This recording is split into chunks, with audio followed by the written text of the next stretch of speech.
So మీకు ఈరోజు వచ్చేసి ఒక అద్భుతమైన వెంచర్ని పరిచయం చేస్తున్నాను. సో మీరు చూస్తున్న ఈ వెంచర్ వచ్చేసి ఆదూరి గ్రూప్ నుంచి ఐకానిక్ 6 అనే వెంచరు. సో ఎగ్జాక్ట్గా బెంగళూరు హైవేకి ఆనుకున్న వెంచర్ ఇది, హైవే ఫేసింగ్ వెంచరు. సో ఈ వెంచర్ వచ్చేసి మనకు 13 acresలో ఉంటుంది. HMDA and RERA port venture. So ఈ వెంచర్ని మనకు మే మంత్లో అఫీషియల్గా లాంచ్ చేయడం జరిగింది. సో ఇందులో ప్రజెంట్ వచ్చేసి మనకు ఆల్మోస్ట్ ఒక 50% ఆఫ్ ప్లాట్స్ కంప్లీట్ అవ్వడం జరిగింది. సో ఈ వెంచర్లో మనకు ప్లాటింగ్ సైజ్ చూసుకుంటే 165 స్క్వేర్ నుంచి మల్టిపుల్ ప్లాట్స్ అనేది అవైలబుల్ ఉన్నాయి. సో వెంచర్ వచ్చేసి ఎక్సలెంట్గా ఉంటుంది. ప్రజెంట్ మనకు ఆల్మోస్ట్ ఒక 40% డెవలప్మెంట్స్ కూడా కంప్లీట్ అవ్వడం జరిగింది.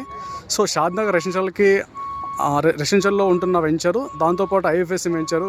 ఇక్కడ నుంచి మనం చూసుకుంటే వెంచర్ చుట్టూ almost colleges and universities, medical sector and shopping malls and దాంతోపాటు amusement parks, zoo parks, cine industry very క్లోజ్గా ఉంటున్నాయి. దాంతోపాటు మనకు శంషాబాద్ ఎయిర్పోర్ట్ కూడా జస్ట్ ఫర్ 20 minutes డ్రైవ్లో రీచ్ అయిపోవచ్చు. ఇంట్రెస్టెడ్ ఉన్న వాళ్ళు డిస్ప్లే కనపడుతున్న నెంబర్కి కాంటాక్ట్ ఇవ్వండి. మీకు free demo and free site visit చేయించడం జరుగుతుంది. Thank you all.